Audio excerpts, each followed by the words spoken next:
કહેવાય છે કે સમાજ સેવાની જેનામાં ભાવના હોય તેને કુદરત પણ મદદ કરતી હોય છે અને આ વાત વડોદરાની એક મહિલાએ સાર્થક કરી બતાવી છે। આ મહિલાનું નામ છે શ્વેતા શાહ। બાળપણથી જ અનાથ શ્વેતા શાહે જીવનમાં અનેક કપરી પરિસ્થિતિનો સામનો કર્યો। અભ્યાસ હોય કે પછી લગ્ન જીવન, બધી જ જગ્યાએ શ્વેતાબેને અગ્નિ પરીક્ષા આપી, પરંતુ આજે તે સ્વાભિમાનભેર જીવી રહ્યા છે। ત્યારે શ્વેતાબેનના જીવનમાં કેવા ઉતાર ચઢાવ આવ્યા, ખુદ તેમની જુબાની સાંભળીએ। સરકારી હોસ્ટેલમાં એટલે કે આશ્રમ કે આર્યકન્યા આશ્રમ એવામાં જ હતી। એટલે મને મારી પાછળની જીવનનું એનું કંઈ એટલું યાદ પણ નથી। આશ્રમમાં જ રહીને ભણી ગણી જે શીખવા જેવું હતું એ શીખી, જેમ કે સિલાઈ કરવાની, આ કરવાની।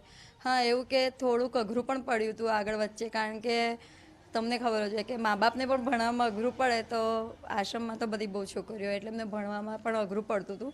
તો થોડા ટાઈમ પછી કે મેં મારી જે સ્કૂલ હતી એ તો આર્યકન્યા જ હતી, પણ એમાં બહારના પણ વિદ્યાર્થી આવતા હતા, તો એમના મા બાપને ઓળખાણ થઈ, વાતચીત થઈ, તો હું ભણવામાં થોડીક સારી હતી, એટલે હું ટ્યુશન આપવા માંડી એ લોકોને। એવી રીતે મેં મારું જીવન ધીરે ધીરે વ્યતીત કરવા માંડ્યું।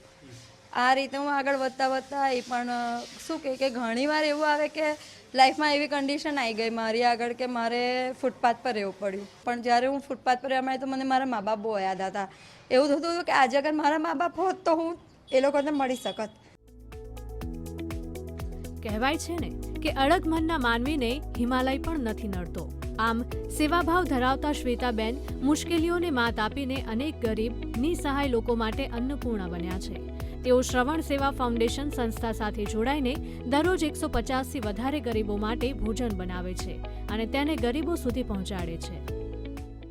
એટલે ભગવાને મને કેવી રીતે નીરવભાઈ જોડે મુલાકાત કરાવડાવી, એ મળ્યા, મને કોઈક એમનું સરનામું ને ફોન નંબર આપ્યો તો એમને મળી, એમની જોડે રહેવા માંડી, તો મને હવે મનને એક શાંતિ થઈ ગઈ છે કે હું આ સેવા સાથે જોડાઈ। આનાથી મને એક મનને શાંતિ એ છે કે મારી લાસ્ટ ટાઈમની ઉંમરમાં પણ હું આ લોકોની સેવા કરતી રહીશ। એટલે મને એવું લાગશે કે મને મારા મા બાપ મળી ગયા છે, મારા મા બાપની સેવા કરતી રહીશ।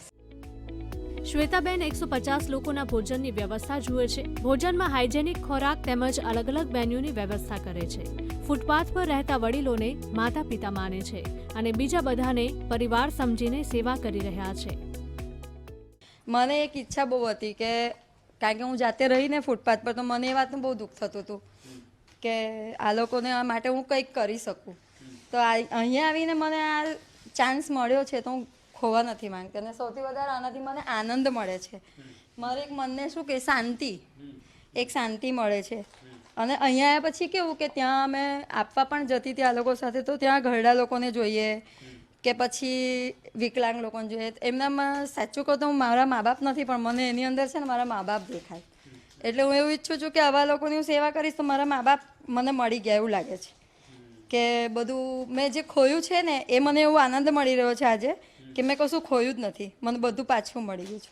શ્વેતાબેન શાહ અમને રોડ પરથી મળેલા। આજે તે 150 નિસહાય જે રોડ પર જીવન જીવી રહ્યા છે તેમના માટે રોજે નિયમિત જમવાનું બનાવતી માંડી પેકિંગ જે બી હોય તેનું ખૂબ જ ધ્યાન રાખે છે અને ખૂબ પહેલાં રોડ પર રહેતા હતા એના કરતાં આજે અહીંયા સારી જગ્યાએ રહી રહ્યા છે, તે માટે તેમને ખૂબ ખૂબ શુભકામના અને એ સારું કાર્ય કરતા રહે અને અમારી સાથે જોડાયેલા રહેશે। ફૂટપાથ પર જીવન ગુજારતા લોકોમાંથી આવતી મહિલા આજે ભિક્ષુકો માટે કામ કરી રહી છે અને આ કામના કારણે પોતાને સંતોષ પણ મળી રહ્યો છે।